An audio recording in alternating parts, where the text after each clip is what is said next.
¿sí?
Bueno, gente, ¿qué tal? ¿Cómo están? ¿Vamos bien? ¿Están todos ahí?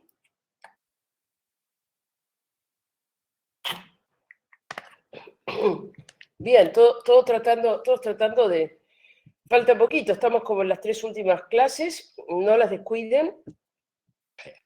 Vamos a hacer lo siguiente. Cada una de las presentaciones tiene al final una actividad, o que son a veces preguntitas, o que tiene también algún trabajito, caso clínico, para que lo lean, lo busquen, están los links y todo, ¿sí?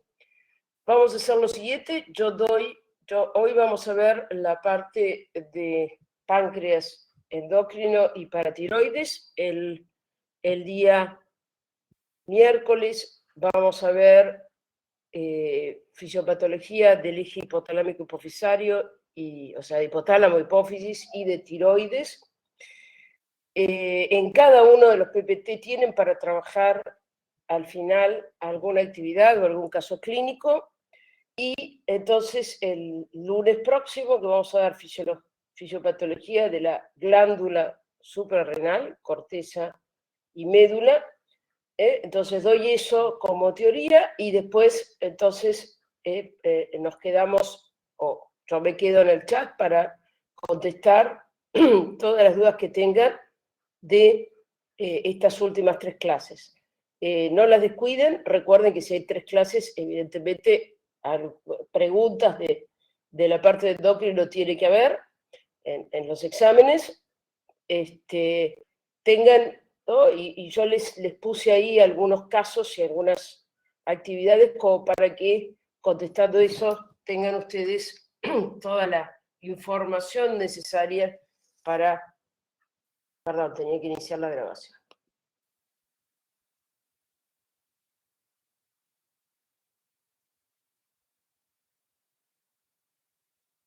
Bien, ahí empezamos la grabación.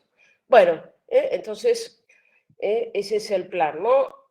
Hoy vemos la parte de páncreas y la parte de paratiroides. El miércoles vemos hipotálamo, hipófisis y tiroides. Y el lunes próximo vemos glándula suprarrenal y después, entonces, el mismo lunes, después de que terminamos la parte teórica, para los que necesiten, en el chat me consultan de las distintas actividades, ¿sí? Las actividades están al final de cada PDF. A veces hay casitos clínicos, a veces hay links a pequeños artículos de casos clínicos. Los artículos de casos clínicos también son interesantes porque en la introducción me cuentan de nuevo toda esta cuestión que está pasando, ¿tá? De cómo se llega a un diagnóstico, ¿tá? Cuáles son los síntomas, los signos y qué es lo que hay que medir también en laboratorio, ¿sí? Así que bueno, ahí estamos. Vamos a comenzar entonces. ¿Por qué empezamos con la parte de páncreas hoy vamos a ver, vamos a hacer páncreas, después hacemos un intervalito de 15 minutos y hacemos la parte de paratiroides. ¿Por qué empezamos por acá? ¿Ah? Y porque por algún lado hay que empezar. Bueno, puede ser también. Pero la cuestión es así. Tanto la parte de regulación de la glucemia como la regulación de la calcemia no dependen del eje hipotalámico hipofisario, ¿sí? O sea, dependen simplemente de la concentración de glucosa en sangre o de calcio en sangre, calcio libre en sangre. ¿Está?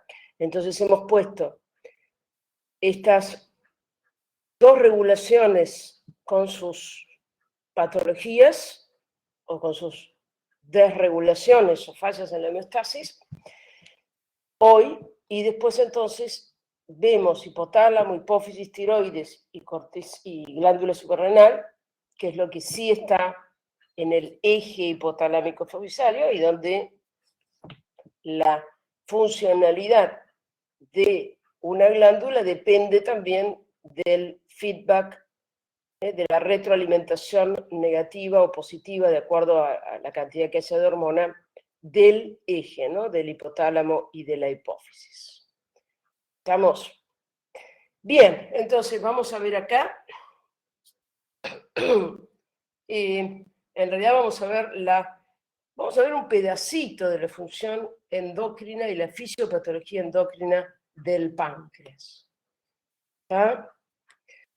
¿Qué tenemos acá? Acá tenemos, a ustedes se les ocurrió estudiar estas carreras, y como se les ocurrió estudiar estas carreras, o sea, toda la gente común que habla de diabetes, evidentemente tiene un problema con la glucemia. Para ustedes diabetes no es necesariamente un problema con la glucemia, porque existe también la diabetes insípida, que también lo vamos a ver el miércoles, y que tiene que ver con la desregulación de la hormona antidiurética, ¿sí? Que va a secretar la neurohipófisis. ¿Está? O sea, no tiene que ver con la insulina, sino con la hormona antidiurética. Entonces, ¿qué quiere decir diabetes? Ahí después ustedes lo leen todo. Diabetes tiene que ver con poliuria, está con secreción de mucha cantidad de orina. De ahí le pusieron en la terminología inicialmente. Era como que había un tránsito, paso de expulsión de orina en forma excesiva. ¿Está? Entonces, después este flujo de orina se vio que también esta diabetes terminaba produciendo también sed, lógico, porque había una necesidad de beber, ¿tá? Agua, por favor, no, nada de cosas raras.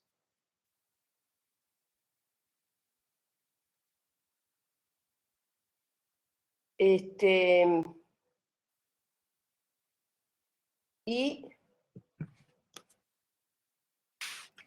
esto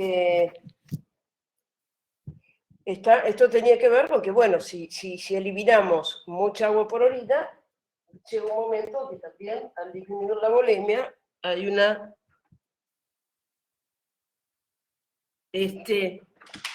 un sensor de la parte del agua. Esperen que tengo que enchufar la computadora, porque si no me dice que me come la batería.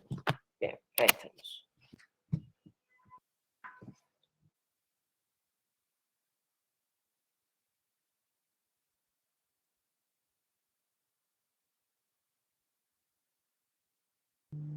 Bien, está, y esto después lo terminan de leer ustedes, en realidad lo que se veía era que también esta orina, o sea, acá ven que diabetes tiene que ver con poliuria, básicamente, pero empezaron a ver que en realidad acá había una expulsión de orina azucarada, pero recién en el fines del siglo XVIII, ¿está? Y entonces había un aumento, era esta diabetes que todavía no tenía apellido, había un aumento en la secreción de orina que tenía que ver con lo que hoy se llama polidipsia, mucha sed y pérdida de peso. Entonces, allá por el 1674, a esta variante de diabetes, fíjense, ya vamos a mirar, no a cualquiera, le vamos a poner un apellido, donde la orina que tenía tanta cantidad de azúcar tenía no sería con textura, pero como de miel, ¿tá? Y un sabor dulce, alguien la probó también, como amarillento, y este matiz amarillento hizo que dijese, bueno, es una diabetes donde pareciese que lo que se excreta tiene una cosa así, color amarillento tipo miel, ¿sí? Entonces le pusieron diabetes mellitus, que también algunos lo tradujeron como diabetes sacarina o diabetes azucarada.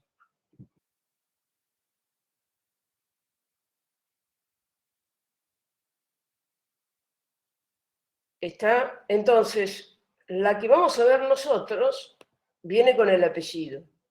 ¿Está? La diabetes mellitus, ¿está? Es un grupo de enfermedades metabólicas donde tengo hiperglucemia crónica. ¿Está? Hiperglucemia crónica. ¿Sí? Entonces, la diabetes no es hiperglucemia, diabetes decimómetro de poliuria, diabetes mellitus, ¿sí? Son enfermedades, un grupo de enfermedades donde hay una hiperglucemia crónica. ¿Sí? ¿Estamos? Porque vamos a ver, el miércoles vamos a ver que hay otra diabetes, que es la diabetes insípida. ¿Sí? Entonces, ¿qué es lo que tenemos acá?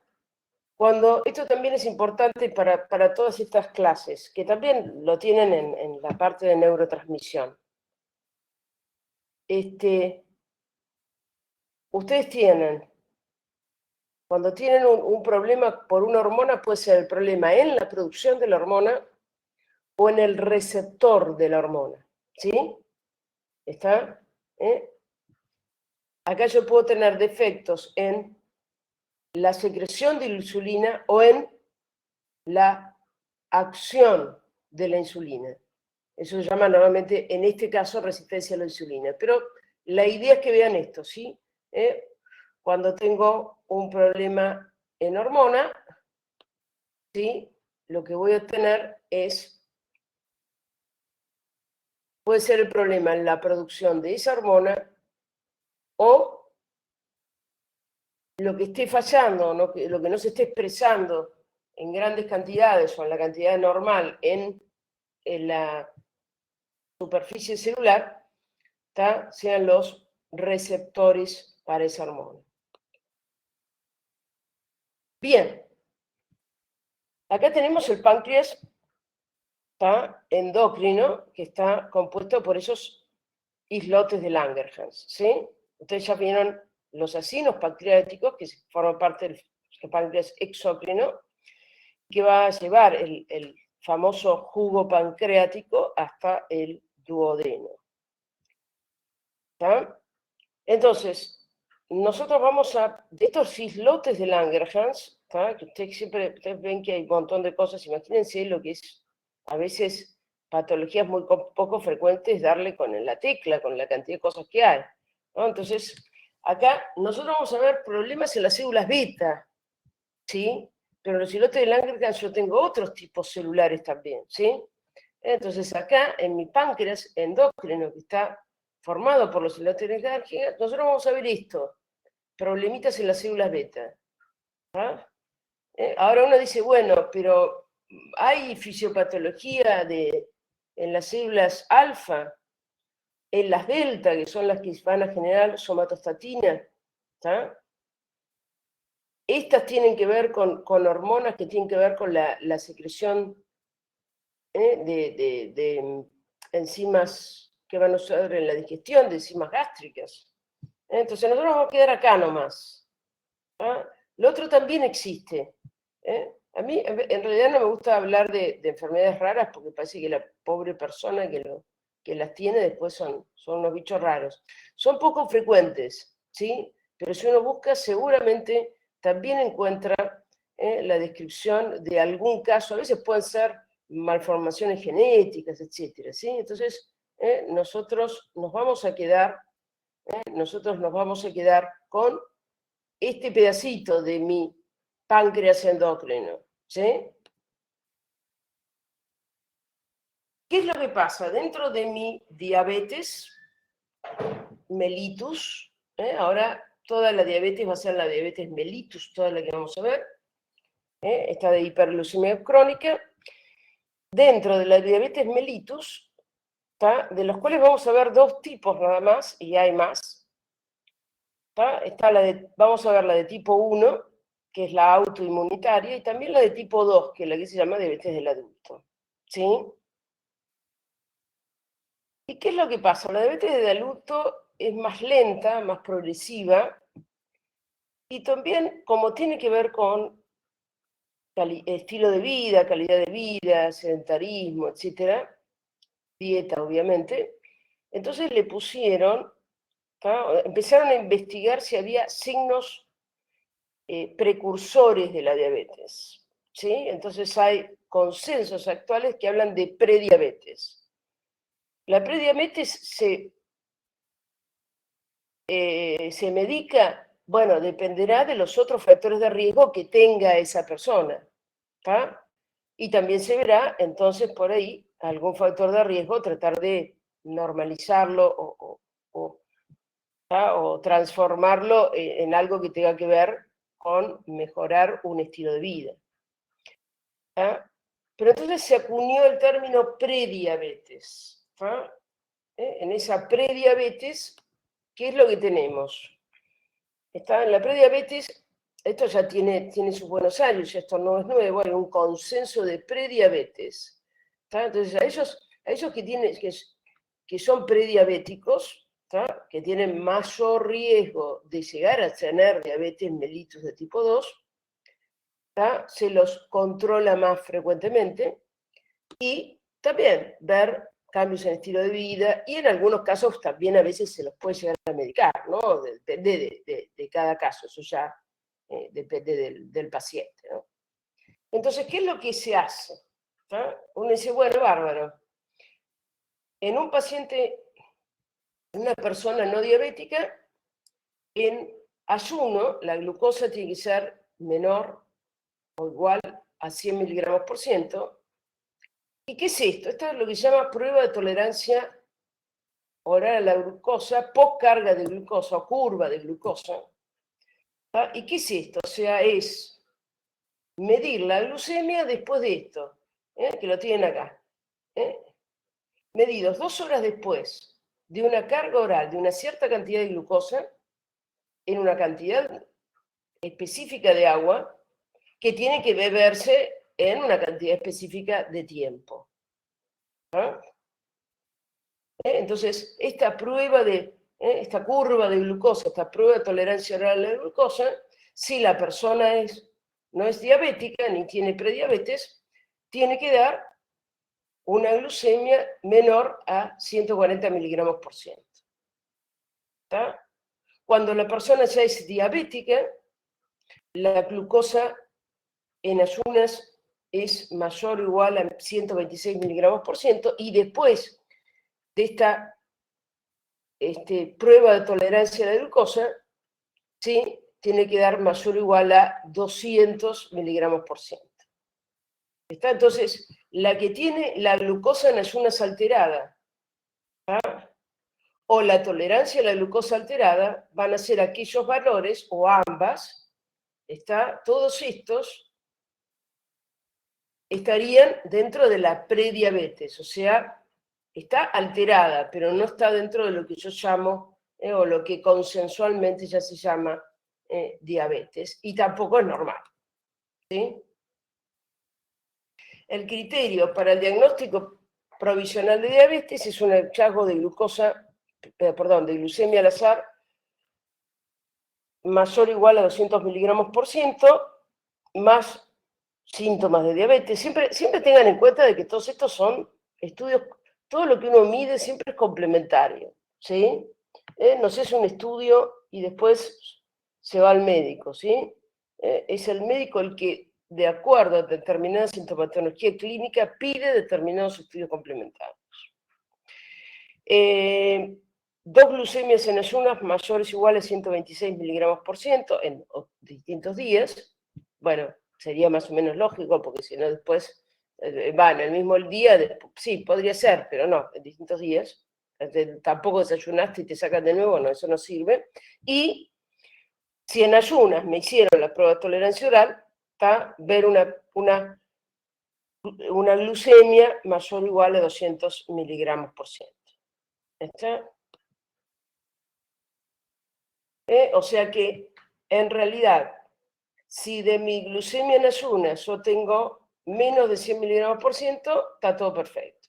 Más de 126 miligramos por ciento está dentro de diabetes. Y en el medio, si yo hago la prueba de tolerancia oral y me da mayor a 200 miligramos por ciento, también estoy en diabetes. Y si no, estaría en esta zona intermedia, que sería la zona de prediabetes. Ahí están ayunas y en glucemia. Entonces, los que están acá en prediabetes tienen que tener un control más frecuente, si quieren, y por ahí también, bueno, esto que decíamos antes, de ver estilo de vida, alimentación, etcétera, ejercicio, etcétera. Bien, entonces, fíjense, acá tenemos clasificación etiológica simplificada, quiere decir que todavía le podemos agregar cosas, de diabetes mellitus, ¿sí? Porque nosotros hablamos como si solo existiese la de tipo 1 y la de tipo 2, y hay muchas más. ¿Está? Dentro de las muchas más está la diabetes gestacional, y está estas otras que son asociadas a endocrinopatías, que sí las volvemos a ver, ¿está?, la próxima clase, y las próximas 2 clases. ¿Qué quiere decir esto? ¿Está? La insulina es la única hormona que disminuye la glucemia. El resto de las hormonas que tiene acción sobre la glucemia siempre son hiperglucemiantes, ya sea por adaptar el organismo a situaciones de estrés como adrenalina y corticoides, ya sea porque hay que generar energía y desarrollo como las hormonas tiroideas, o porque hay que hacer crecer al organismo, entonces se necesita glucosa disponible, ¿tá?, como se hace con la hormona de crecimiento. Entonces hay otras endocrinopatías que secundariamente pueden ser diabetógenas, o sea, hiperglucemiantes. Entonces nosotros, puede haber otros tipos, puede haber defectos genéticos, o sea, esto es para que ustedes vean que en realidad nosotros nos vamos a quedar con estas dos, ¿sí? Pero que no son las únicas, ¿sí? Cuando uno se mete un poquito, se ve que empieza a ver que todo es un gran mundo. ¿Está? Entonces, cuando uno solo dice, hay de tipo 1 y de tipo 2, es porque, y en realidad sabe muy poquito. ¿Está? Hay otras, vamos a focalizarnos nosotros en tipo 1 y tipo 2, que son las más frecuentes, pero hay otras, y dentro de esas otras también está la gestacional y otras que vamos a ver que son secundarias, o sea, acá también el problema no es primario, primario sería cuando el problema está en la célula beta del páncreas en este caso, ¿sí? En la célula que va a secretar insulina. Cuando el problema es secundario, quiere decir que la síntesis de insulina depende, o la hiperglucemia si quieren, va a depender de otra patología que se está dando, que no depende de las células beta del páncreas, sino de otras enfermedades de base actuales, digamos, o del paciente. ¿Sí? Ahora, fíjense lo que dice acá abajo, que es interesante. Las complicaciones a largo plazo, a nivel renal, ocular, nervioso y vascular, son similares en todos los casos de diabetes mellitus. ¿Por qué? Porque el problema es la hiperglucemia crónica. Uno de los articulitos que ya lo pusimos el año pasado y que les puse ahí para que lo vean, tiene que ver con esto de sí. Decían esto de, si a ver si el diabético es más propenso al coronavirus, y hay un artículo muy interesante para que lo miren y hagan la actividad. Y la cuestión es, a ver, el diabético con diabetes mellitus controlado no es hiperglucémico, es normoglucémico, y esa es la idea. Es la idea del control, es la idea de que con medicamentos, dieta, ejercicio, lo que se necesite, o sea, con terapia farmacológica y no farmacológica, la persona diabética pase a ser normoglucémica.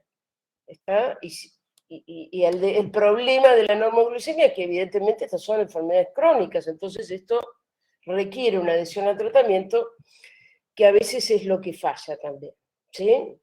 Entonces, todos los daños, ¿tá?, tienen que ver con que esa hermosa moleculita monosacárido de 6 carbonos, aldosa, que se llama glucosa, y que es la principal fuente de energía, si está en exceso, puede traer sus problemas de la misma manera que cualquier otra molécula dentro del organismo. Entonces, en concentraciones normales, mi glucosa es completamente reabsorbida a nivel renal, pero claro, la capacidad de reabsorción tiene un límite y se satura, y entonces, en realidad, por encima de ese grado de saturación, lo que yo termino teniendo es glucosuria, ¿sí? Glucosa que se va en la orina. Como tengo glucosuria, y la glucosa en realidad no está la moleculita sola, sino que está hidratada, está rodeada de agua, también por eso viene esa poliuria, viene la diabetes específica. La glucosa en exceso empieza a glicosilar otras moléculas, a unirse covalentemente a otras moléculas, pero cuando se unen otras moléculas, muchas veces le resta funcionalidad a esa molécula. ¿Sí? Ahora después miramos un par de derivos. Y el otro detalle es que la glucosa, a ver, la insulina no va a funcionar en cualquier tejido. Los receptores de insulina están en 3 tipos tisulares nada más, que es el hígado, las fibras musculares, el tejido muscular, y el tejido adiposo. Pero una neurona no necesita de insulina para que entre la glucosa. La glucosa entra. Ahora, el detalle es que si hay mucha y entra, como tampoco una neurona no tiene reserva de glucógeno, esa neurona termina, a ver, las moléculas tienen que ir por otra vía metabólica, porque no se pueden acumular como glucosas, porque la neurona no puede acumular glucógeno.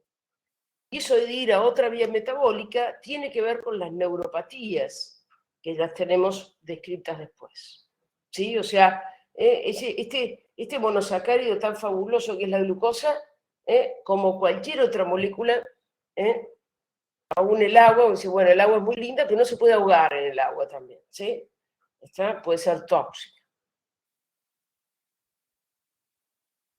Bien, acá tienen simplemente entonces la diabetes de tipo 1 y de tipo 2, que son las que vamos a ver nosotros. Hoy en día la de tipo 2 es la más frecuente, y con eso entonces tenemos la mayor parte de las diabetes mellitus que vamos a ver. Pero acá tenemos, y acá tenemos estos chiquitos que están acá en azul y amarillo, que son los que estarían ahí en el NI, ni tan normal ni tan diabético. O sea, la prediabetes, ¿sí? Bueno, la homeostasis de la glucosa ya lo saben, ya la conocen. Tengan en cuenta lo siguiente, nosotros siempre estamos con la glucosa y dice, bueno, después de comer la insulina promueve la captación de glucosa. También, ¿por qué después de comer? Y acá es muy interesante para toda la parte de dietas. Por ejemplo, cuando hay alto contenido de fibras en la dieta, eso permite también que la glucosa o determinado tipo de polisacáridos disminuye o enlentece la absorción de glucosa. Pero acá también hay un dato que ustedes ya han visto. Yo sé que ustedes ya han visto tantas cosas que se olvidan de lo que vieron, pero en realidad lo que ingresa por vía digestiva, ustedes saben que va al sistema porta-hepático, y esas venas del sistema venulitas, capilares, que vienen y que después van a formar el sistema porta-hepático, pasa también por el páncreas. Cuando uno dice el páncreas secreta insulina porque entró una gran cantidad de glucosa, no es que tuvo que dar la vuelta por todo el organismo, no, acaba de entrar con los alimentos, acaba de entrar por absorción intestinal y pasa por la célula beta del páncreas. Y de acuerdo entonces a la cantidad que haya, entonces se va a secretar o no insulina. Que ahora lo miramos, ahora hay Si alguno hay algo que no entiende, me dice. Entonces no es que están lejos. Y después, esa misma insulina, que también es importante, tiene el hígado al lado. Es donde se va a guardar esa glucosa en forma de glucógeno. ¿Está?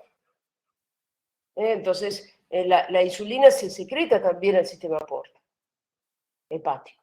¿Estamos? Bien, y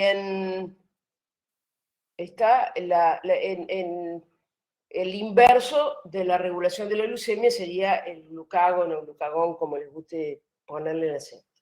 ¿Sí?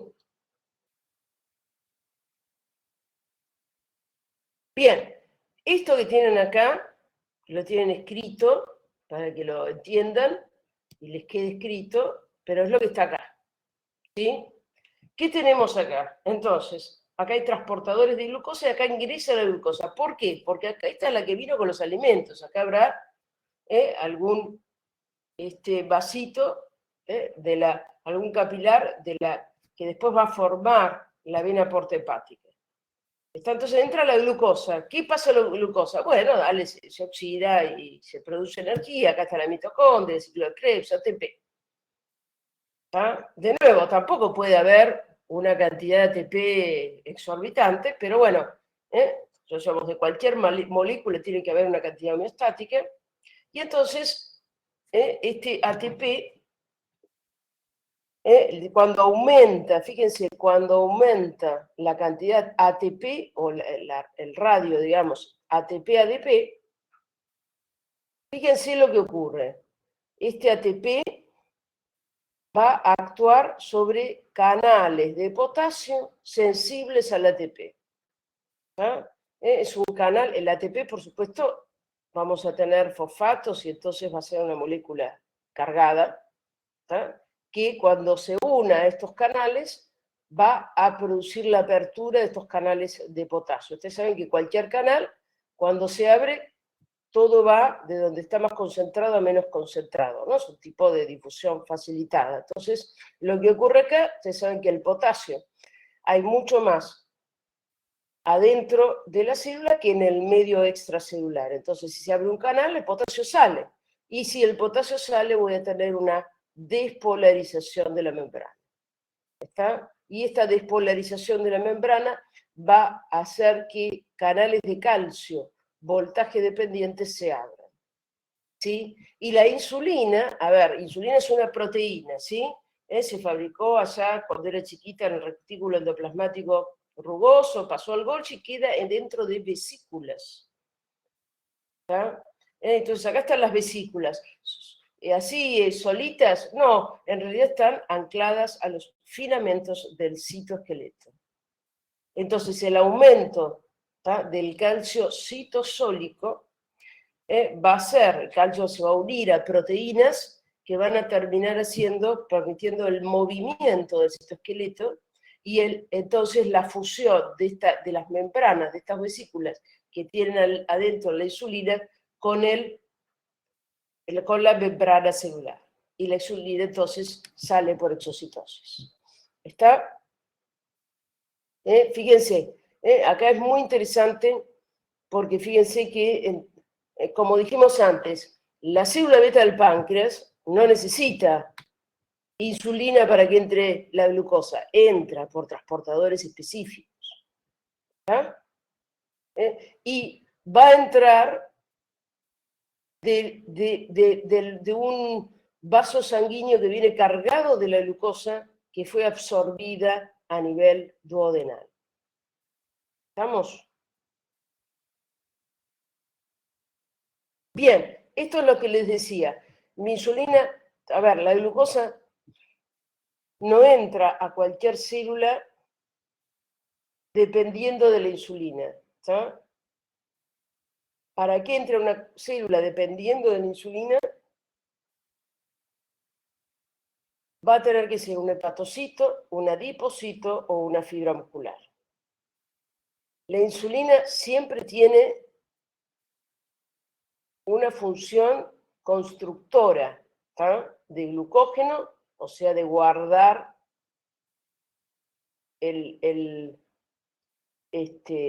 energía en forma de glucógeno, de guardar energía en forma de triglicéridos, ¿tá?, o de aumentar la masa muscular también y la síntesis proteica a partir de que de la glucosa se forma. Bueno, también en la fibra muscular hay glucógeno, ¿sí? Las únicas células que tienen glucógeno como polisacárido de reserva son los hepatocitos, en un 8%, y las células musculares un 1%. ¿Sí? Está el adipocito, en vez de quedar como glucógeno, queda como triglicéridos o acilglicéridos. ¿Está? Entonces, la acción de la insulina, fíjense, va a, como hay mucha glucosa, va a inhibir, dice, la gluconeogénesis. ¿Se acuerdan que gluconeogénesis era fabricar glucosa a partir de metabolitos que no fuesen glucídicos? ¿Está? Porque ya está entrando, entonces no hay que, y va a inhibir la degradación del glucógeno. ¿Está? Va a producir la glucógeno, o va a incentivar la glucógeno síntesis, ¿sí? La insulina va a tener receptores en la membrana, y entonces lo que va a hacer es aumentar, para que entre la insulina va a aumentar, perdón, para que entre la glucosa va a aumentar los transportadores de glucosa en esas células. ¿Está? Entonces los blancos de acción de la insulina no están en todo el organismo, están en hepatocitos, adipocitos y fibras musculares. Bien, mirando cómo funciona cada una de las diabetes que vamos a mirar nosotros, diabetes mellitus de tipo 1 y de tipo 2. Dijimos que la de tipo 1 es autoinmune. Ya vimos un poquito de autoinmunidad, que si bien había una predisposición genética, hay distintos factores siempre es multifactorial. Y acá tenemos algo también muy interesante. Fíjense, para que yo tenga signos de diabetes, tienen que quedar menos del 20 o 20% o menos de las células beta del páncreas. ¿Está? Como ustedes ya han visto en fisiopatología, nosotros es como que nos sobran órganos, nos sobran nefrones, nos sobran hepatocitos, nos sobran un poco de todo, ¿sí? Y entonces también hay como que tuviésemos un montón de celulitas de reserva, de estructuras de reserva. ¿Está? Entonces recién, y acá sí, acá van a estar destruidas, porque las va a destruir el sistema inmune, a las células beta del páncreas. Cuando se destruye el 80% o más de esas células beta del páncreas, va a comenzar la sintomatología, ¿sí? Ahora, el detalle es que si ahí comienza la sintomatología, uno dice, bueno, ¿y cuándo empezó? Y ahí es donde, cuando veíamos autoinmunidad, es que no tenemos mucha idea de cuándo empezó, por eso había distintas hipótesis de por qué había empezado, cuándo podía haber empezado. En este caso, lo que se ve en estos islotes es una insulinitis, o sea, una inflamación de los islotes de Langerhans y una infiltración linfocitaria. O sea, acá son los linfocitos los que terminan induciendo la apoptosis de células beta del páncreas. Aun cuando pueda haber autoanticuerpos, en el caso de la diabetes uno no mide autoanticuerpos porque no me sirve. A ver, para tener algo como estudio complementario me tiene que servir algún tipo de estudio que sea lo más específico posible y, si es posible, también lo más barato posible, ¿sí? Entonces, sacarnos en la diabetes, fíjense, no es que no haya autoanticuerpos, pero no se miden, ¿está? Para diagnosticar una diabetes, ¿está? Tenemos glucemia, glucosuria, cetoluria, pero no estamos en no se mide el autoanticuerpo, ¿sí? Pero cuando uno lo estudia, las células beta del páncreas han sido destruidas por linfocitos autorreactivos. Bien, en la diabetes mellitus de tipo 2, que es la forma más frecuente y que puede ser subdiagnosticada durante un tiempo, ¿qué es lo que tenemos acá? Acá tenemos un inicio en forma progresiva,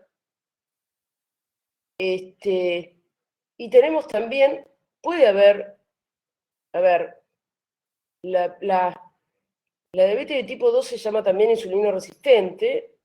El problema es de los receptores de la insulina, pero también es cierto que hay un punto donde, si yo no hago nada, las células beta, de tanto ser estimuladas, dejan de funcionar y se mueren, y entonces la persona puede necesitar también insulina, ¿sí? ¿Está? Si no, en el caso de diabetes tipo 2, también se usan otros tipos de hipoglucemiantes orales. Y ahí dice menor tendencia a la acidosis. ¿Qué quiere decir esto? A ver, en esta cuestión de que el metabolismo va cambiando de acuerdo a si se puede o no seguir una vida metabólica, la cuestión es así. Si la insulina inhibe la lipólisis, o sea, inhibe la degradación, la beta-oxidación de ácidos grasos en el hígado, ¿sí? Entonces, si yo no tengo niveles de insulina, o tengo bajos niveles de insulina, lo que pasa es que no se inhibe la beta-oxidación de ácidos grasos, y entonces los ácidos grasos, ustedes saben que la beta-oxidación hace que se genere acetil-CoA. Y uno dice, bueno, el acetil-CoA entra en Krebs y genera energía, sí, bárbaro. Pero ¿y si cuando se satura Krebs y tengo mucho acetil-CoA, qué hacemos? ¿Se puede acumular el acetil-CoA? No.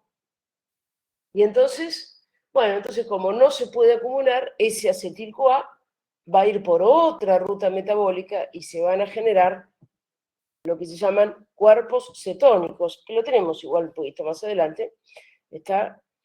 Y estos cuerpos cetónicos también van a aumentar su concentración en sangre, van a producir cetoacidosis metabólica, y también llega un momento que se van a encontrar en orina, uno puede medir cetonuria o tener cetonuria positiva también. ¿Sí? ¿Por qué en la diabetes de tipo 2 hay menor tendencia a la acidosis metabólica?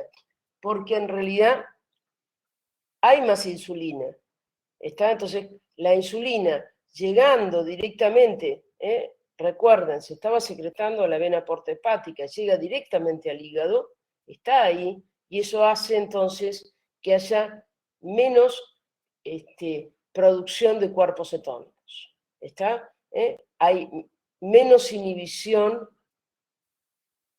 perdón, hay todavía un poco, al haber insulina todavía, o un poco de insulina, aunque no funcione 100% por falla en los receptores o menor cantidad de receptores, va a haber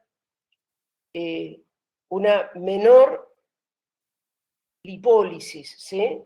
Porque sigue habiendo un poco de insulina. Bien, ahí tienen, esto es el Robbins, ahí tienen todo escrito qué es lo que ocurre en esta diabetes de tipo 2.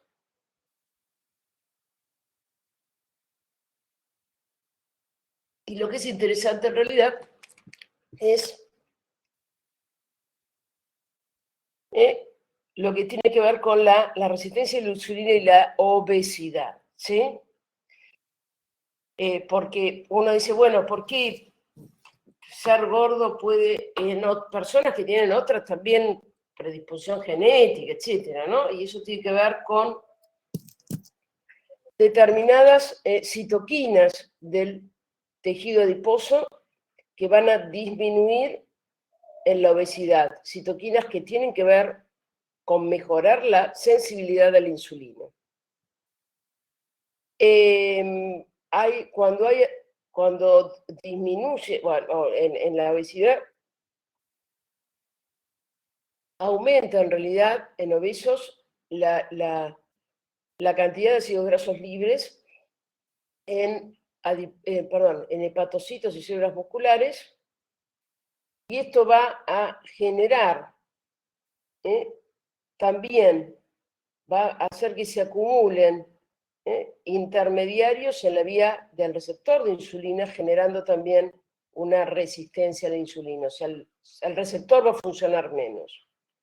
Y también en obesos hay una inflamación crónica del tejido difuso. Entonces, ¿qué es lo que ocurre? Estas células beta del páncreas van a compensar la resistencia a la insulina mediante hipersecreción de insulina. Y como siempre, si yo pongo en actividad de forma permanente a las células, voy a terminar produciendo una insuficiencia de esas células beta. Y ahí es donde va a aparecer esta diabetes. Bien. El otro punto es entonces, bueno, bárbaro, dijimos que cualquier tipo de diabetes mellitus, el problema a largo plazo tiene que ver con la hiperglucemia crónica. ¿Está? Por eso, cualquier tipo de diabetes mellitus, la idea va a ser normalizar la glucemia en esa persona. ¿Dónde vienen los problemas? Acá tenemos un poquito de lo que hablamos antes, ¿sí? La glucosa es hermosa como fuente de energía, pero si está en exceso, empezamos a glicosilar un montón de cosas, un montón de proteínas y de estructuras. Fíjense, la glucosa se va a unir a distintas proteínas, tanto intra como extracelulares, y ahí tenemos el problema de que mi estructura glicosilada ya no va a cumplir exactamente la misma función. O sea, tenemos hasta problemas de oxigenación. La hemoglobina glicosilada, que también se mide en diabéticos, retiene más oxígeno. Esta fase de la oxigenación, que tiene relacionada también con un principio de arteriosclerosis que ocurre, o la vasoconstricción, más la neuropatía de las extremidades, o sea, la insensibilidad en extremidades, puede originar gangrenas, ¿sí? Y ustedes saben que los microorganismos o las bacterias anaerobias son mucho más difíciles de erradicar que las aerobias. ¿Está?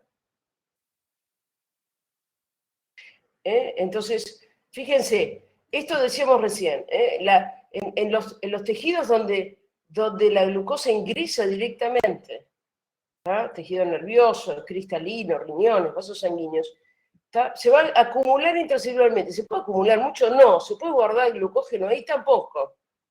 ¿Sí? Entonces va por otro camino. ¿Tá? De mi exosa pasamos a tener un excitol, que es el sorbitol, y después pasamos a una fructosa, que es una cetosa. Entonces, de alguna manera disminuimos la cantidad de glucosa intracelular. Pero esta fructosa que va aumentando, aumenta la sensibilidad de esas células al estrés y tiene que ver entonces, o se considera que es la responsable de lo que se llama la neuropatía diabética, que es el perder sensibilidad en las extremidades. ¿Está?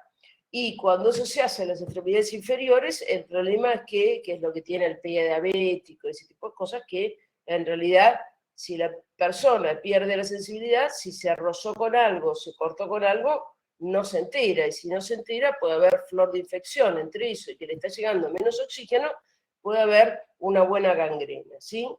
Entonces, la idea con todo esto es que uno, sabiendo, o sea, uno cuenta la fisiopatología en el siglo XXI, en el 2021, para que uno entienda qué pasa si una persona se deja estar en un tratamiento de algo crónico a largo plazo. ¿Qué cosas voy a tener que medir? ¿Qué cosas voy a tener que controlar frecuentemente? ¿Sí? Uno cuenta como si no hiciésemos nada. ¿Sí? ¿Cuál es el peor pronóstico si la persona no hiciese absolutamente nada? Ojo, en la diabetes de tipo 2, todavía algunas cosas son a largo plazo. La diabetes de tipo 1, el debut de la diabetes de tipo 1 es agudo, y es agudo porque es incompatible con la vida. ¿Sí? O sea, si no le normalizo la glucosa, la persona entra en coma y se terminó, el joven, porque es la diabetes juvenil, o el niño. ¿Sí?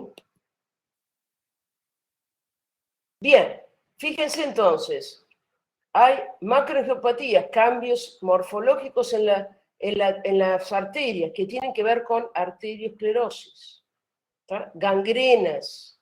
¿Tá? La gangrena tiene que ver con la angiopatía, con que el oxígeno, la hemoglobina glicosilada se lo quiere retenernos para sí, y con la neuropatía diabética. ¿Sí?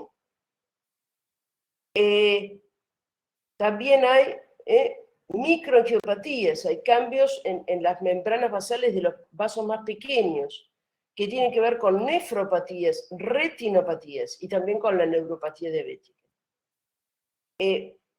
Esto de cuando se glicosilan estructuras que tienen que ver con la retina, ¿tá? O el cristalino, puedo tener retinopatías, cataratas, y bueno, el aumento de la osmolaridad interna del ojo, que puede ocasionar aumento de la presión intraocular, que es el glaucoma. ¿Sí? Bien, neuropatía diabética central y periférica con disminución de la sensibilidad de los miembros inferiores, es lo que hicimos. ¿Sí?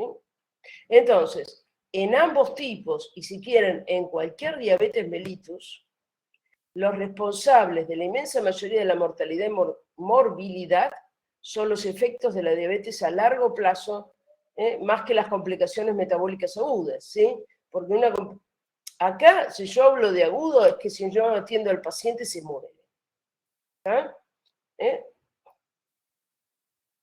El crónico sin atención puede durar más en una diabetes de tipo 2, pero también el hecho de que a veces se amputase una pierna, el pie y todo eso, este pie diabético, eso tiene que ver con la no atención de determinadas cosas.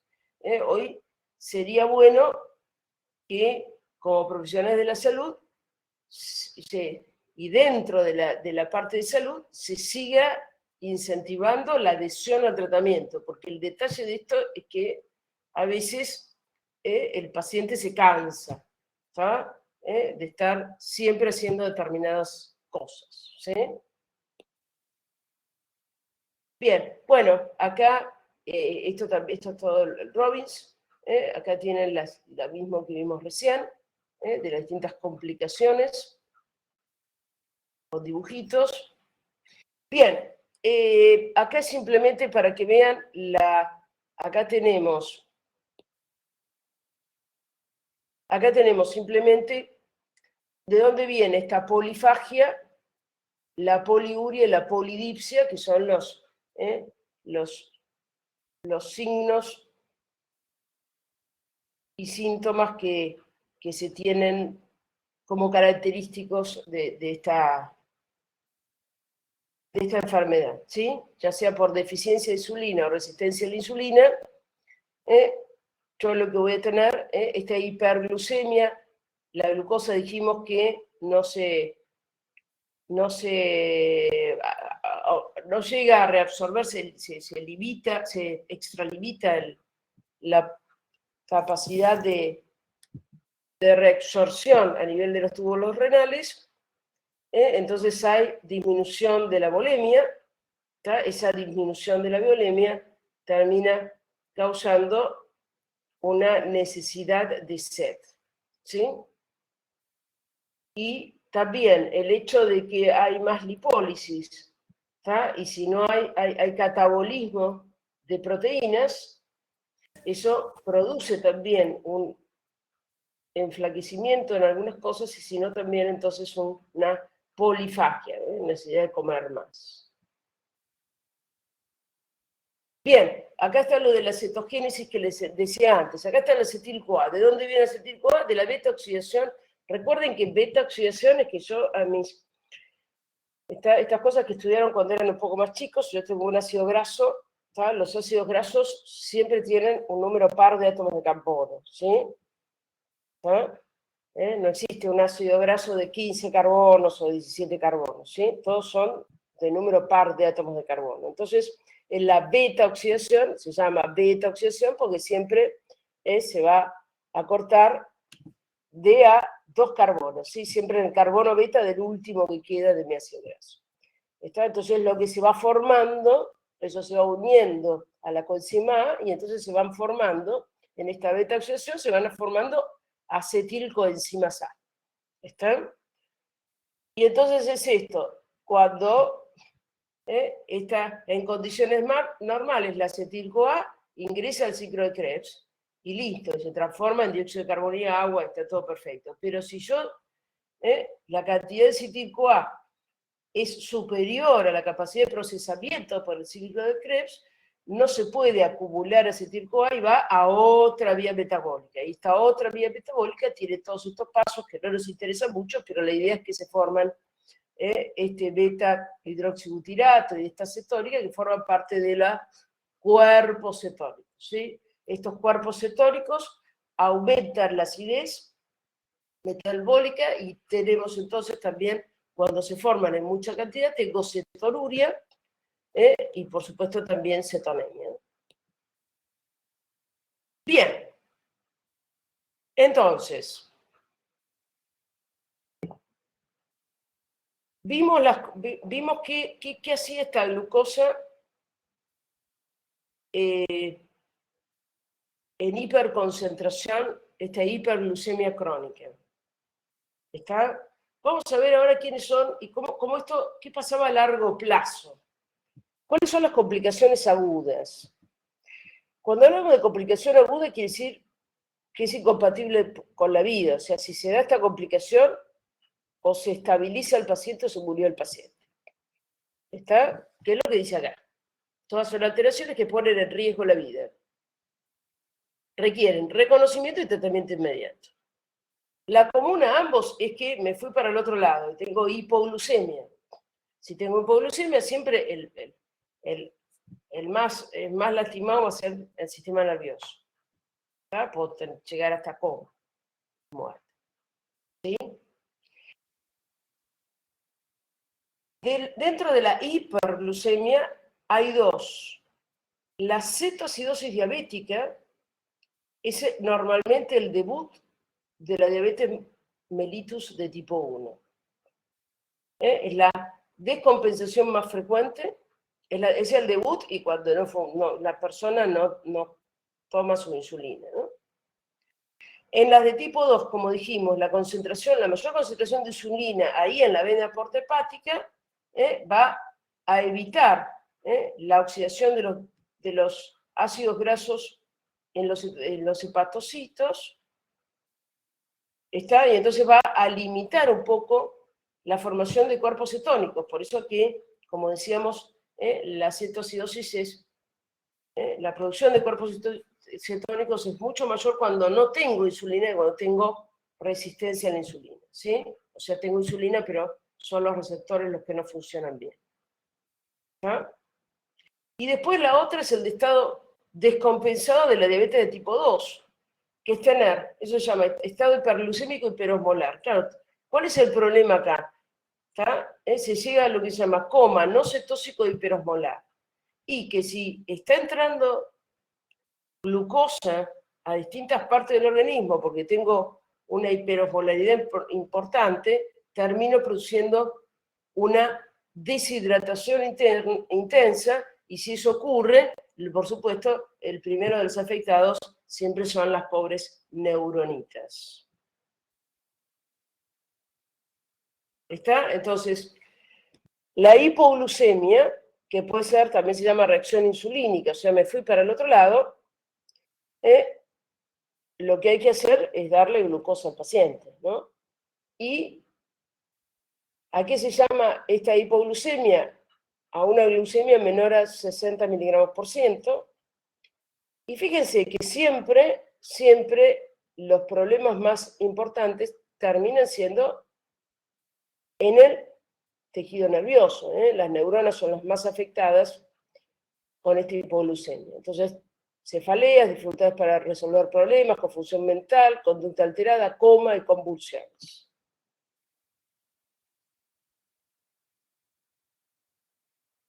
Cetoacidosis diabética.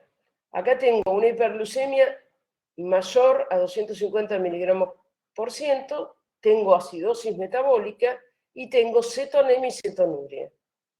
¿Está?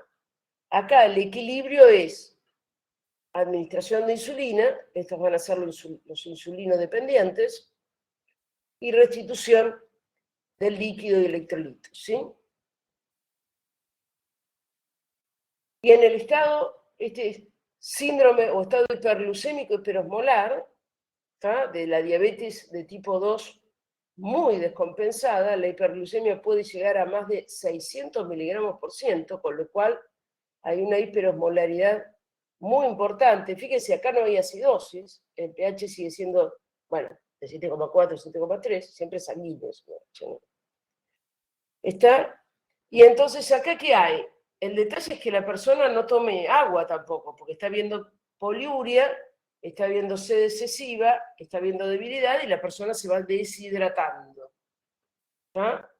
Entonces acá siempre el problema son los más importantes o los más graves, son los trastornos neurológicos, y acá de nuevo, letargo, mareo, delirio, coma, convulsiones, hemiparesia, alucinaciones visuales y déficit sensorial. ¿Está? ¿Qué hacemos con esto? Hidratación. Acá tengo que ir a restablecer todo y para eso voy a dar insulinoterapia. ¿Está? Y el tratamiento, bueno, reposición de potasio también, tratamiento de factores que desencadenaron esto, que en realidad tiene que ver con un dejarse estar muy importante y aparte tampoco tomar agua, ¿no? Bien. Después les dejo, ahí tienen una tablita de las de tipo 1 y de tipo 2. Y tienen un caso clínico otra tablita para que completen. Y acá tienen un artículo muy interesante para ver esto que decíamos antes, ¿no? Explicar la relación de diabetes mellitus de tipo 2 y infección por coronavirus. ¿Está? Y ahí dice, bueno, ¿cuáles son las recomendaciones para los pacientes, además de buscar los nombres comerciales de distintos hipoglucemiantes que se describen? ¿Cuáles son las recomendaciones para pacientes con diabetes mellitus de tipo 2 en esta contingencia? Ambulatorios y hospitalizados, ¿sí? Está bien, ahora estamos vacunados, está todo bastante mejor, pero la idea es que, más allá de eso, uno dice, bueno, a ver, ¿es un factor de riesgo la diabetes? Y uno tendría que hablar de la diabetes descompensada, no de la diabetes, no del que es normoglucémico, ¿sí? Y eso es algo muy interesante, porque, por ejemplo, yo tengo tiroiditis de Hashimoto, ¿no? ¿Está? O sea, tengo hipotiroidismo de Hashimoto. Ahora, si ustedes me preguntan hoy, ¿soy hipotiroidea? Mirá, no, hoy me hacen la prueba de hormonas tiroides y de TSH y yo soy normotiroidea. ¿Por qué? Porque todas las mañanas tomo levotiroxina en una determinada cantidad como para ser normotiroidea. Pero la tengo que tomar todas las mañanas. ¿Está? Entonces, en este tipo de cuestiones crónicas es muy importante la adhesión a tratamientos. Bueno, gente, ¿hasta acá vamos bien? ¿Preguntas, dudas? Entonces, todo lo que es actividades, se los dejo para que lo vean ustedes. Tengan en cuenta de que a partir de ahí también se hacen las preguntas para los exámenes finales, parciales, recuperatorios y todo eso. Y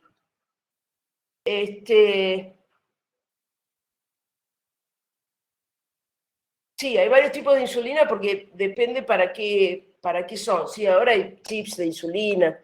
Eso ha mejorado mucho, ¿sí? Y eso lo hace el seguimiento, digamos, lo hace el médico de acuerdo a la gravedad o al tipo de signos o de sintomatología de cada persona, ¿sí? ¿Está? Bien. Normalmente, a ver, en una diabetes de tipo 2, en algún momento, si la persona no se fue cuidando, tiene que terminar por ahí tomando, inyectándose insulina, ¿sí? Bien. No, la pérdida de peso, bueno, ya le dije, ¿no? La pérdida de peso no tiene que ver con la poliuria, tiene que ver con la pérdida de masa muscular y la lipólisis, ¿no? La poliuria tiene que ver con que se está yendo glucosa, ¿está? Y la glucosa se va hidratando. ¿Está bien ahí? ¿Estamos bien? ¿Sí? Bueno.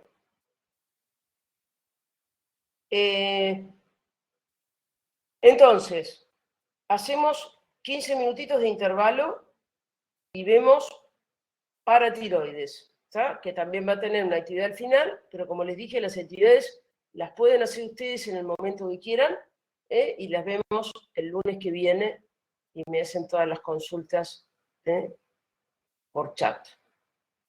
Bueno, cortamos entonces acá y son 3.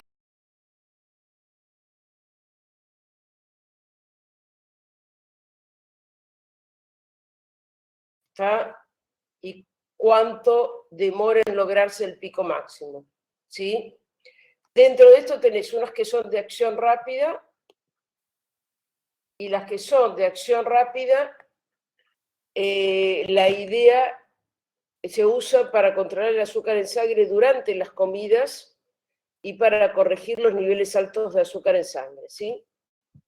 Y después tenés acción intermedia y acción prolongada, que en realidad se van a usar para controlar el azúcar en sangre durante la noche, mientras está en ayunas y entre comidas. La acción intermedia dura más que la anterior y la acción prolongada se va a absorber también lentamente.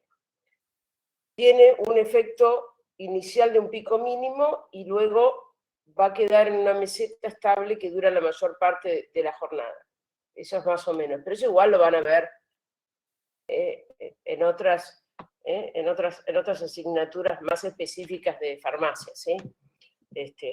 Acá no es lo que tienen que ver, pero tiene que ver con eso, unas tienen que ver con el mantenimiento de la glucemia entre comidas y durante la noche, y la otra es más la de acción rápida es más para después de comer, está controlar el azúcar durante las comidas y corregir la hiperglucemia en forma rápida, ¿sí? Bueno, vamos a glándulas paratiroides. ¿Ah? Las glándulas paratiroides, esperen que vamos a poner esto acá. Sí.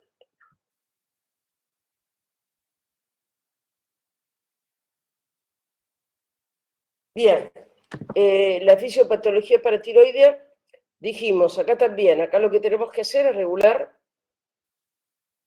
el calcio, ¿sí? Pero el calcio está regulado por dos hormonas, las hormonas paratiroides o paratormonas y la calcitonina. Acá vemos las glándulas paratiroides que se encuentran asociadas en realidad por detrás de la glándula tiroidea,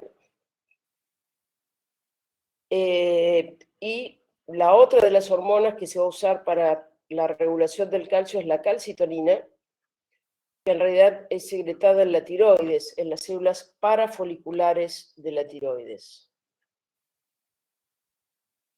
¿No? Las foliculares van a secretar hormonas tiroides y las células parafoliculares van a secretar calcitonina. Acá tenemos 4 glandulitas, ¿sí? No siempre nosotros tenemos por exceso la cuestión, ¿sí? Y como están ahí al lado de la tiroides, en algún momento, hoy en día se tiene otro tipo de cuidados, pero en realidad cuando se quiere, por algún tipo de tumor, etcétera, se extirpa parte de la tiroides o toda la tiroides, puede haber un hipoparatiroidismo derivado de la eliminación de las paratiroides porque se sacó la tiroides, ¿sí? Bien, entonces, como dijimos antes, también acá tenemos una regulación del calcio que no depende del eje hipotalámico hipofisario, igual que la regulación de la leucemia. Fíjense la importancia del calcio. El calcio sirve para 850.000 cosas.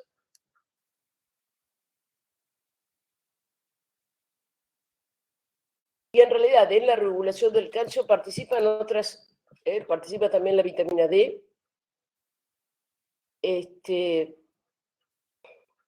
Por lo tanto también la vitamina D activa, digamos, se termina de hidroxilar en el riñón. Por eso también la insuficiencia renal crónica también va a generar un hiperparotiroidismo secundario, que ya han visto ustedes en la parte de insuficiencia renal crónica. Entonces, ¿qué tenemos acá? Tenemos 4 glándulas que van a regular, en realidad, van a actuar a 3 niveles. Van a actuar a nivel óseo, la paratormona actúa a nivel óseo, a nivel renal y a nivel intestinal. ¿Está? Va a ser hipercalcemiante, ¿sí? Hipercalcemiante. O sea, lo que van a tener las células de la paratormona, perdón, de las Lo que va a tener las células de la paratiroides son receptores sensores del calcio. ¿Está? Entonces, altas concentraciones de calcio van a inhibir la secreción de paratormona y las bajas concentraciones lo van a estimular. Y hay un umbral de este calcio sérico ionizado para la liberación de paratormona.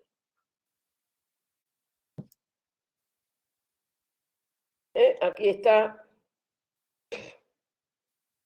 el sensor y ahí está qué es lo que ocurre entonces. La disminución del calcio en sangre activa entonces la producción de paratormona. La hormona paratiroidea va a actuar sobre que hay que ser hipercalcimiante, va a estimular la osteoclastosis, si quieren, ¿no? La resorción del hueso, ¿tá? Y va a estimular en el riñón la reabsorción de calcio, del calcio que se estaría yendo, que se está filtrando en los glomérulos y que se estaría yendo por orina. ¿Está? La cantidad de calcio, de calcemia, tiene un efecto de retroalimentación negativa con respecto a la secreción de hormona paratiroidea, ¿sí? O sea, es el mismo calcio. Acá no hay, como vamos a ver a partir del miércoles, que tenés que la atrofina, la hormona liberadora, está, acá es el mismo calcio. Entonces, a nivel del riñón, va a promover la reabsorción de calcio y también, como se necesita para la fijación del calcio y la absorción intestinal del calcio, yo necesito la vitamina D dihidroxilada, porque la vitamina D que consumimos es una prohormona, digamos, o provitamina, digamos. Entonces va a activar la síntesis del calcitriol, activando a esta enzima, que es la alfa-1 hidroxilasa, en los túbulos renales. En el hueso tiene que, va a haber receptores en los osteoblastos y osteocitos que volvían calcio, y va a proliferar la proliferación de osteoclastos, va a promover la resorción ósea. Y finalmente, a nivel intestinal, va a potenciar la absorción de ese calcio del intestino. Ahí está, para que tengan donde están los receptores a nivel intestinal, a nivel del nefrón y a nivel duodenal. Perdón, y a nivel del hueso, ¿sí? Duodenal e intestinal. Bien, la otra de las hormonas es la calcitonina. La calcitonina no actúa casi a nivel digestivo, porque no va a sacar calcio, ¿sí? El calcio se ingiere, pero no se saca activamente hacia el tubo digestivo, sí a orina. ¿Está? Y entonces en realidad los dos lugares de acción va a ser el hueso y el riñón. ¿Está? Entonces acá hay que inhibir la resorción ósea y fomentar la formación de matriz ósea. Y a nivel renal, la calcitonina entonces va a aumentar la excreción de calcio. ¿Está? ¿Por qué aumenta la excreción? Porque en realidad lo que va a inhibir es la reabsorción del calcio a nivel renal. Bien, y acá tenemos algo muy interesante, porque uno dice, bueno, bárbaro, regular la calcemia, pero la calcemia, la hipercalcemia, no solamente puede darse por un hiperparotiroidismo, ¿sí? La hipercalcemia puede darse en otras patologías como la asociada a la malignidad. Es el cáncer en realidad la causa más frecuente de hipercalcemia, con repercusión clínica, ¿sí? En el hiperparotiroidismo primario, es una causa frecuente de la elevación asintomática del calcio. Y uno dice, ¿cómo sabemos que hay una elevación asintomática? Porque a alguien le hicieron un estudio de sangre para ver cómo andaba, incluyó medir calcemia y se vio que había una hipercalcemia. Eso se llama hipercalcemia incidental. O sea, no se estaba buscando a ver, porque había alguna sintomatología clínica, se estaba buscando a ver si había algún problema con el calcio. Acá se hizo un chequeo de sanguíneo que incluyó mirar la calcemia y apareció una hipercalcemia. Pero la hipercalcemia más importante está asociada a malignidad, ¿sí? ¿Por qué? Porque muchos tumores malignos van a secretar una proteína que se llama proteína relacionada con la paratormona.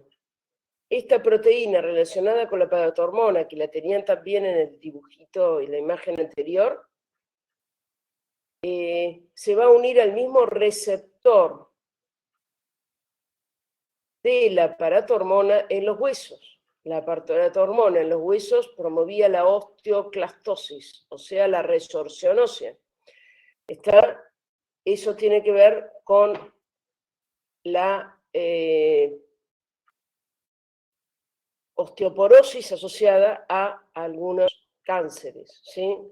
Uno dice, ¿por qué fabrican esta proteína? Bueno, tengan en cuenta de que cuando uno estudia la parte tumoral, en realidad las células cancerosas son células que siguen al duplicarse o replicarse en forma continua, siguen incorporando mutaciones y algunas de ellas pueden ser fabricar proteínas, ¿tá? Porque se desreguló la parte genética y entonces algún gen que estaba silenciado se activa, ¿sí?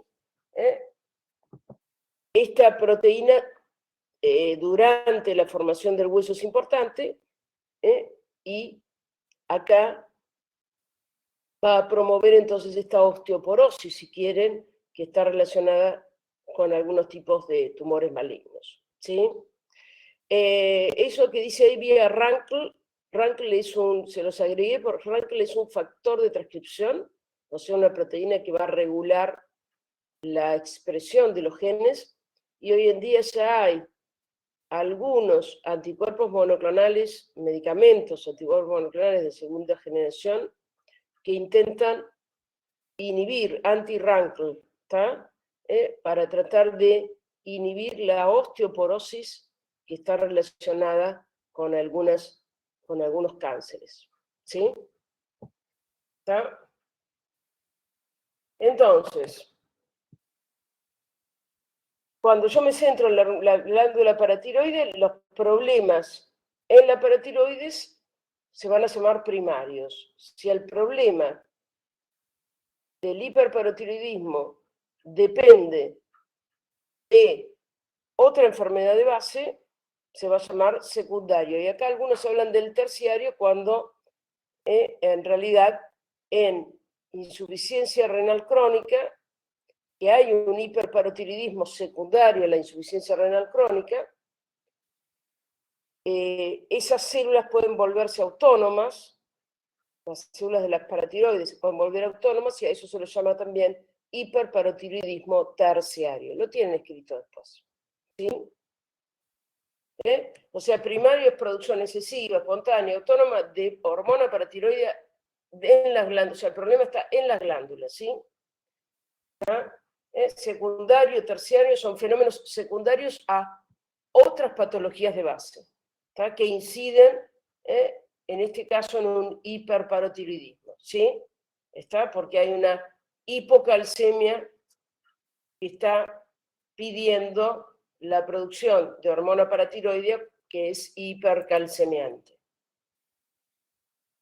El hiperparotiroidismo primario, bueno, acá como siempre, ¿no? Cuando ustedes tienen estas glándulas, salvo las nerviosas, las que tengan tejido nervioso, como va a ser la médula de la corteza, perdón, la médula de las glándulas suprarrenales, siempre podemos tener hiperplasias, adenomas y carcinomas, y así se llaman, ¿está? Y los adenomas, dentro de la poca frecuencia de todo esto, son los más frecuentes. Esta hiperfunción puede ser asintomático, ¿está? Y identificado entonces por un análisis bioquímico rutinario, esto cuando hay una hipercalcemia leve, y puede ser una hipercalcemia más importante que de las manifestaciones clínicas de la hipercalcemia, donde tenemos litiasis, ¿está? Osteoporosis, osteopenia, artralgias. A nivel del sistema nervioso hay depresiones, obnubilación, convulsiones. Tengan en cuenta que el calcio se necesitaba para la transmisión nerviosa.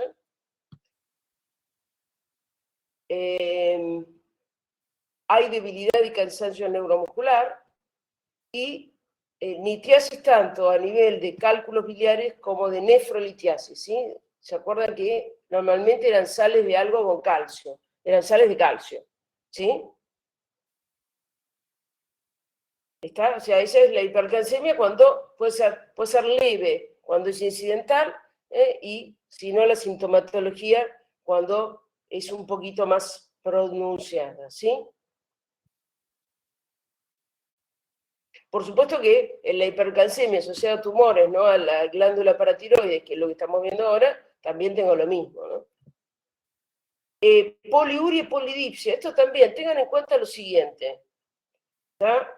Cualquier mineral que está en alta concentración no se puede quedar disuelto, porque los minerales están cargados, ¿sí? Están ionizados, son iones, y no puede haber más de una cierta cantidad de cargas en el organismo, ¿sí?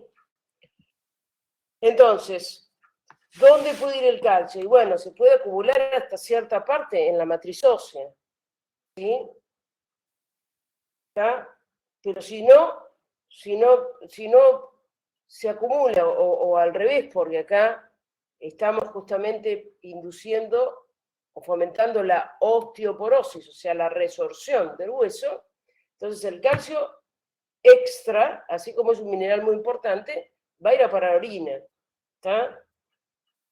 Y mi mineral no va seco, va hidratado. Entonces, si tengo más hidratación y se elimina más, tengo más cantidad de orina, eso es la poliuria. Y cada vez que se elimina más cantidad de agua, también tengo más necesidad de sed. ¿Está? Esa es la polidipsia que está ahí. Bien, en el hiperparotiroidismo secundario quiere decir que el trastorno viene de algo que está generando en el organismo otra enfermedad de base que está generando una hipocalcemia crónica. Lo que a su vez entonces va a ser una actividad compensatoria de las glándulas paratiroides. En esta actividad compensatoria, como dije antes, igual después está escrito, también, ¿no? Si dura mucho tiempo, puede ser que haya lo que se llama hiperparotiroidismo terciario, porque de alguna manera, más que actividad compensatoria, lo que hay es que estas células de la glándula paratiroides se vuelven autónomas, ¿sí? Y empiezan a secretar en forma autónoma, ¿sí? Entonces, la más frecuente porque hoy la gente, a ver, tengan en cuenta que lo más frecuente depende también de los tiempos, ¿no? O sea, hay un punto donde vos decís, a ver, hoy en día, la gente que tiene una insuficiencia renal dura más de lo que duraba antes, porque hay distintas metodologías para tratar de mantener la calidad de vida del paciente con insuficiencia renal. Entonces, hoy es la hipocalcemia crónica debida a insuficiencia renal crónica es la más frecuente para que me genere hiperparotiroidismo secundario.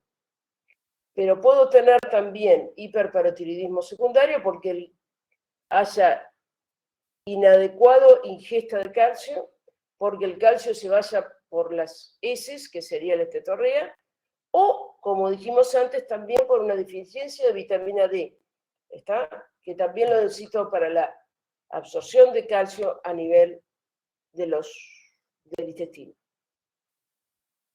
Bien, entonces,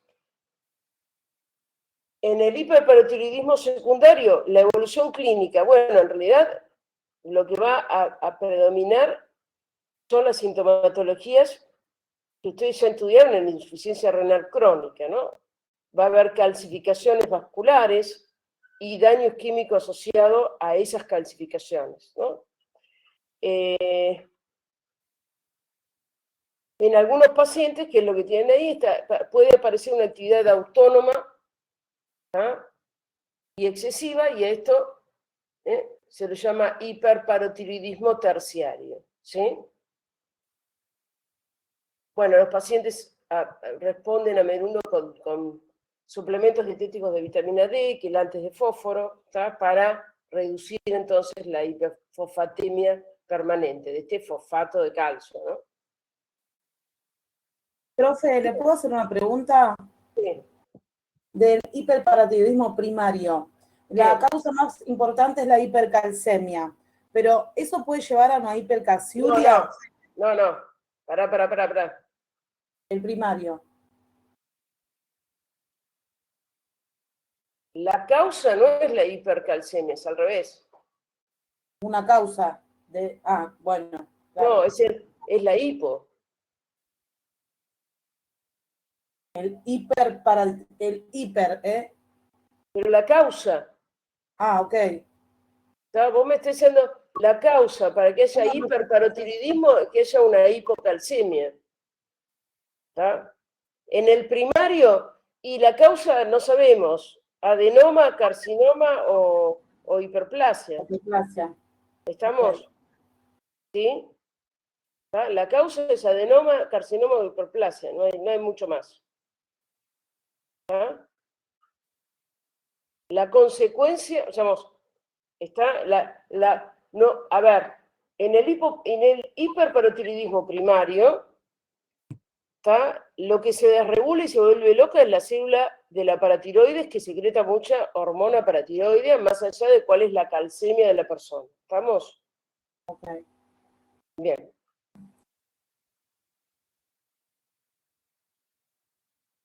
Bien. El hipoparatiroidismo, acá tenemos, dentro de las causas puede ser que en realidad las glándulas paratiroides desaparecieron por alguna cirugía de tiroides. Y también puede haber algunos trastornos directamente del desarrollo, como ese síndrome de George, donde agénesis quiere decir que no se forman esas glándulas.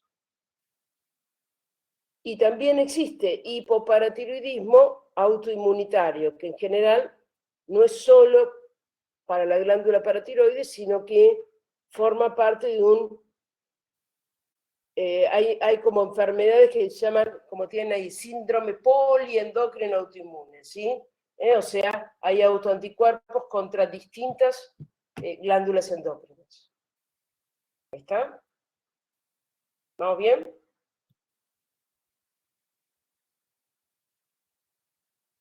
En el hipoparatiroidismo, ¿sí? Yo tengo un hipoparatiroidismo, voy a tener hipocalcemia, ¿sí? ¿Está? Entonces el cuadro clínico va a depender del grado y la duración de esa hipocalcemia. ¿Está? Dentro de lo que hay irritabilidad neuromuscular, calambres, tetania, ya todo lo que pasa cuando disminuye la calcemia, parestesias, hormigueo, laringoespasmo, convulsiones. Y hay dos tipos de signos que tampoco son 100% seguros, pero estos que se llaman acá, yo no sé por qué algunos no se llama García, Rodríguez, y que le ponen unos nombres.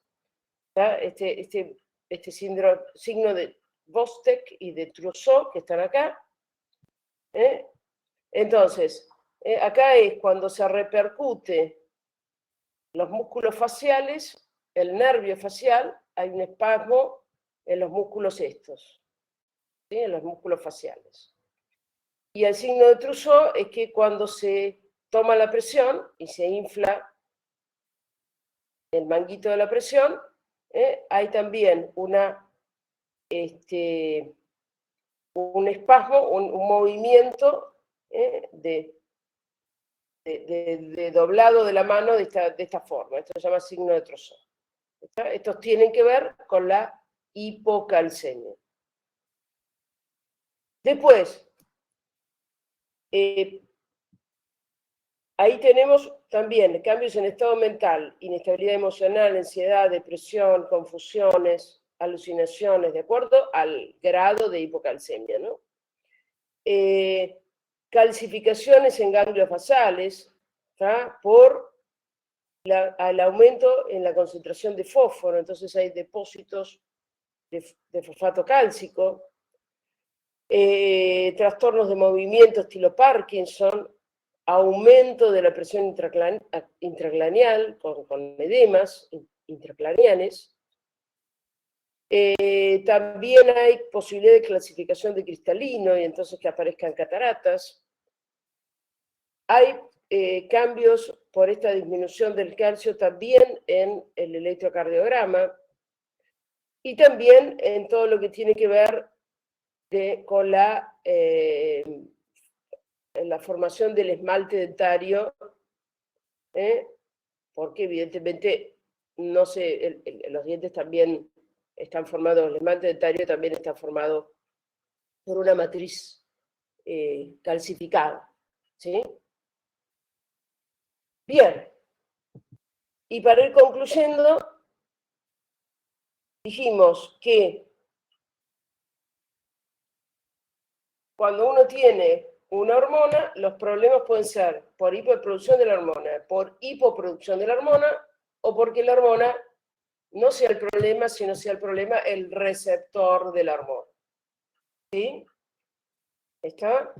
Entonces, si el problema es el receptor de la hormona, acá en vez de hablar normalmente de resistencia al aparato hormona, que sería más o menos lo mismo, se llama pseudo-hipoparatiroidismo. El pseudo-hipoparatiroidismo, en realidad el problema es una alteración en el receptor. ¿Está? En el receptor o en las vías de traducción de señales a partir del receptor. ¿Sí? Entonces acá yo tengo, si mido la hormona paratiroides, está normal o alta, pero tengo hipocalcemia e hiperfosfatemia.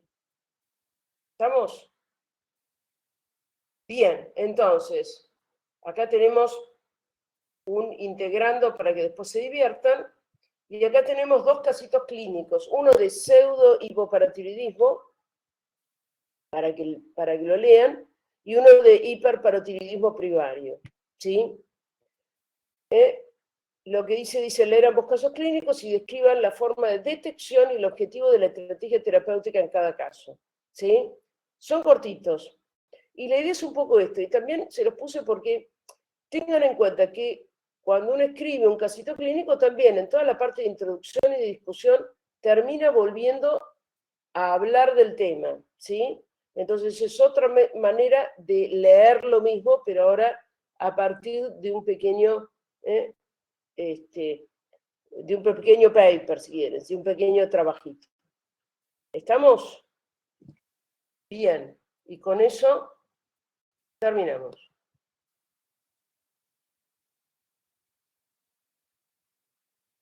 Bueno, gente, preguntas, dudas.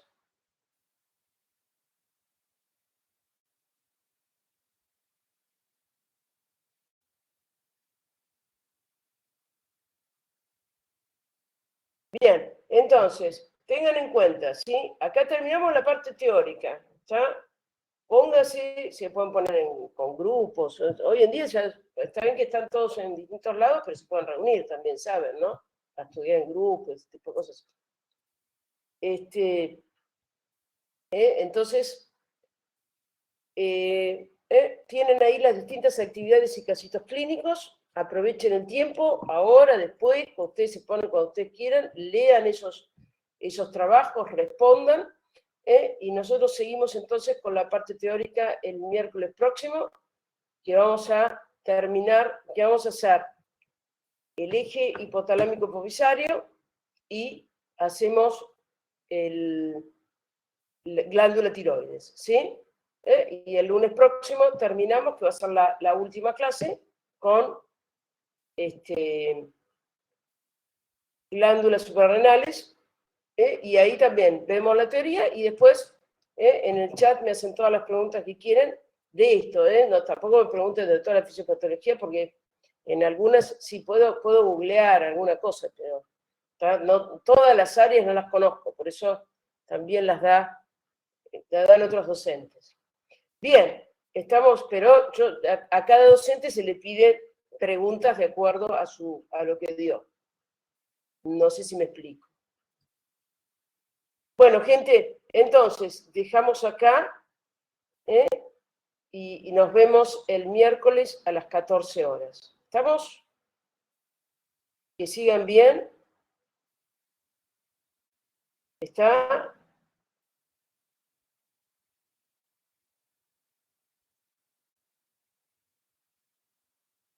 Hasta el miércoles, hay corto para todos.